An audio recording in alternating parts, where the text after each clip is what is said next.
શું તમને કોઈ અસામાજિક તત્વો પરેશાન કરી રહ્યા છે? શું તમારા આસપાસના ટપોરીઓ છે તે ત્રાસ અને આતંક મચાવી રહ્યા છે અને સ્થાનિક પોલીસ છે તમારી વાત નથી સાંભળી રહી, કે પછી તમારે ત્વરિત ગુજરાત પોલીસની જરૂરિયાત ઉપસ્થિત થઈ છે? તો હવે ડીજીપી વિકાસ સહાય અને ગુજરાત પોલીસનો તમે કેવી રીતે સંપર્ક કરશો અને ગાંધીનગરથી કેવી રીતે તમને ત્વરિત મદદ મળશે તે મામલે વાત કરવી છે.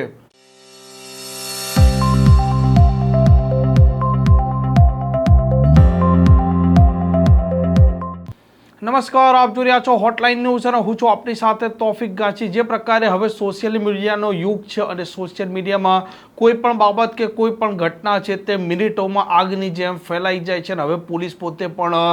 વધારે ટેકનોલોજીવાળી બની છે અને સોશિયલ મીડિયા થકી આ રાજ્યના નાગરિકો છે તેમની જે પ્રકારની તકલીફો રજૂઆત હોય તે સીધી મેળવી હવે ત્વરિત તપાસના આદેશ આપી દેતા હોય છે. ડીજીપી વિકાસ સહાય આજે આ જ મામલે એટલે કે જીપી સ્મેશ મામલે જ વાત કરી છે અને તમારા ઘરેથી તમે સીધો ગુજરાત પોલીસ અને ડીજીપી ગુજરાત છે તેનો સંપર્ક કરી શકો અને તેના માટે તમારે કેવળ એક ટ્વીટ કરવાનું છે અને ત્યાર પછી ગાંધીનગરથી તમારી જિલ્લા કે તમારો જે મહાનગર છે તેના મોટા અધિકારીઓને શું આદેશ આપવામાં આવે છે અને કેવી રીતે તમને સંપર્ક કરી તમારી સમસ્યાનું નિરાકરણ લાવવામાં આવે છે તે મામલે ડીજીપી વિકાસ સહાયનું નિવેદન સામે આવ્યું છે. અત્યારે સોશિયલ મીડિયાનો જમાનો છે અને સોશિયલ મીડિયામાં જે ડેટા જનરેટ થાય છે અને લોકોની વચ્ચે જે કમ્યુનિકેશન થાય છે એનાથી પોલીસને આખી જે કામ કરવાની જે કાર્યશાલી છે એમાં આ કઈ રીતે આપણને બેનિફિશિયલ થઈ શકે,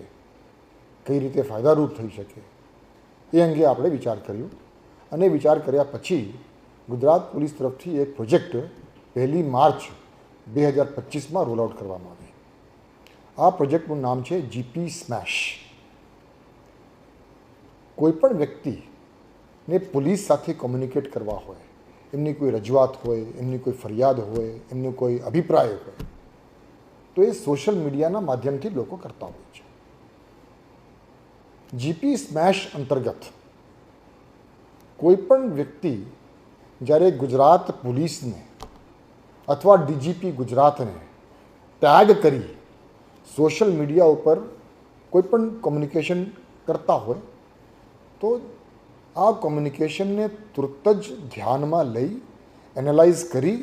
અને એનાલાઇઝ કર્યા પછી એમાં શું કામગીરી કરવાનું થાય અને એ કામગીરી કોણ કરે એના માટે ડીજીપી ઓફિસ પોલીસ ભવનમાં એક જીપી સ્મેશ ટીમની રચના કરવામાં આવી અને એ જ રીતે ગુજરાત રાજ્યના દરેક પોલીસ કમિશનરેટમાં અને દરેક જિલ્લાઓમાં પણ એક જીપી સ્મેશની ટીમની રચના કરવામાં આવી. હવે દાખલા તરીકે કોઈ પણ વ્યક્તિ ડીજીપી ગુજરાતને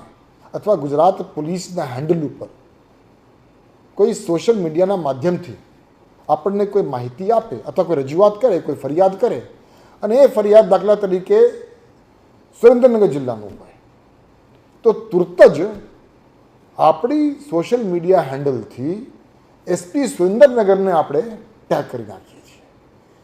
એ ટેગ કરતાની સાથે એસપી સુરેન્દ્રનગરની ઓફિસની જીપી સ્મેશની ટીમના ધ્યાન ઉપર આવે તો એના ઉપરથી એ તાત્કાલિક ત્યાં કાર્યવાહી કરે અને આપણે જે એસપી સુરેન્દ્રનગરને જાણ કરીએ છીએ એ આપણે જે તે કમ્પ્લેનન્ટને, જે તે ફરિયાદીને પણ જાણ કરીએ છીએ કે તમારી જે કંઈ ફરિયાદ છે એ ફરિયાદ એસપી સુરેન્દ્રનગરને મોકલી આપવામાં આવી છે. એના ઉપરથી એસપી સુરેન્દ્રનગર કે એસપી જુનાગઢ હોય કે પોરબંદર હોય એ લોકો જે કંઈ કાર્યવાહી કરે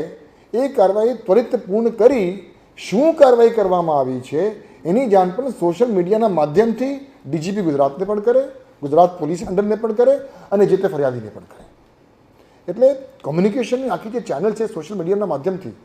એ ખૂબ ત્વરિત થઈ જાય અને આપણે આ કાર્યવાહી તુરત જ અને પરિણામલક્ષી થાય એના માટે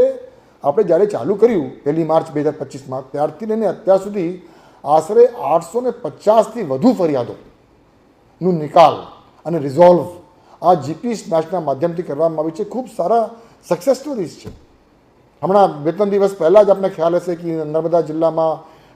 અમુક સ્ટુડન્ટ્સ ગયા હતા, એ લોકો ટ્રેકિંગમાં ગયા હતા અને ટ્રેકિંગમાં ગયા પછી એ લોકો પોતાના રસ્તા ખોવાઈ ગયા હતા. એટલે એમાંથી એક વ્યક્તિએ ખાલી અમારા સોશિયલ મીડિયા હેન્ડલમાં ગુજરાત પોલીસને ટેગ કર્યો અને એના ઉપરથી તુરત જ સ્થાનિક પોલીસ એલર્ટ થઈ, વિજિલન્ટ થઈ, ટીમ મોકલી અને એ લોકોને રેસ્ક્યુ કરીને પાછા લઈ ગયા. એટલે એ પ્રકારના અનેક સોશિયલ મીડિયાના માધ્યમથી, જીપી સ્મેશના માધ્યમથી જે કાર્યવાહી ગુજરાત પોલીસ તરફથી કરવામાં આવી છે એના અનેક સક્સેસ સ્ટોરીઝ છે. અને સોશિયલ મીડિયાના માધ્યમથી આ જે આખું જે કમ્યુનિકેશન છે એ કમ્યુનિકેશન ગુજરાત પોલીસ પોતાના બેનિફિટ માટે અને લોકોના બેનિફિટ માટે ઉપયોગ કરવાનું એક જીપી સ્મેશ પ્રોજેક્ટ અમલમાં મૂકવામાં આવ્યું છે. આ પ્રકારના સમાચાર પ્રકારના અહેવાલ માટે હોટલાઇન ન્યૂઝની આ ચેનલ લાઇક, શેર અને સબસ્ક્રાઇબ કરવાનું ભૂલતા નહીં. નમસ્કાર. આવા પ્રકારના વિડીયો તમને જોવા ગમતા હોય તો હોટલાઇન ન્યૂઝ ચેનલને લાઇક, શેર અને સબસ્ક્રાઇબ કરો.